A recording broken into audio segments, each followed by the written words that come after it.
We are focusing on the special handling procedures for urine drug screens, a topic you must master for your phlebotomy exam. The very first and most critical step upon receiving the specimen from the donor is checking the temperature. The temperature strip integrated into the collection cup must register a temperature between 90 and 100 degrees Fahrenheit, or 32 to 38 degrees Celsius. This is not a suggestion. It is a strict, mandatory range. Furthermore, this check must be performed and documented within 4 minutes of the donor handing you the sample. The exam loves to test these precise numbers. You might see a question that says a sample was collected and its temperature was 91 degrees Fahrenheit when checked at the 5-minute mark. While the temperature itself is within range, the time limit was exceeded, making the collection invalid and requiring a new observed collection. A temperature outside the acceptable range is the number one indicator of a substituted specimen, where the donor has brought in someone else's urine or a synthetic substitute. Your immediate action is not to accuse the donor, but to follow protocol, which means documenting the temperature discrepancy and informing the donor that a second collection under direct observation is required.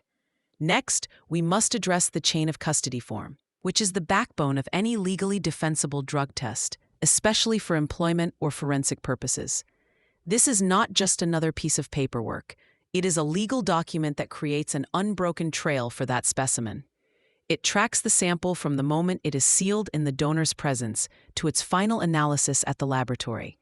Every single person who takes possession of that specimen, from you the collector, to the courier, to the lab accessioner, must print their name, sign, and date the form. An exam scenario might describe a perfectly collected sample where the collector forgets to have the courier sign the form upon pickup. The question will ask about the status of the specimen.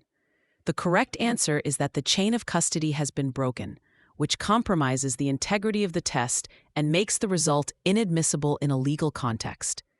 While you are responsible for the initial physical checks, the laboratory handles the detailed adulteration testing to detect cheating.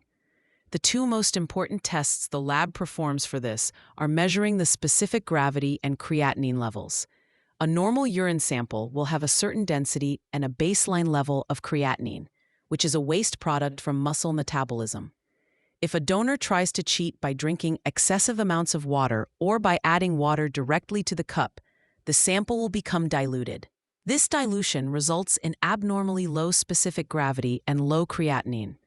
The exam will try to confuse your role as the collector with the lab's role as the analyst. Remember, your primary integrity checks at the point of collection are the temperature and ensuring the sample volume is sufficient. You do not measure specific gravity or creatinine. That is the lab's responsibility to validate the sample's chemical integrity. Finally, understanding the difference between an observed and unobserved collection is critical for exam day. The standard procedure for most pre-employment screenings is an unobserved collection, where the donor is given privacy in a secured restroom. However, an observed collection is mandated in specific situations that suggest potential tampering.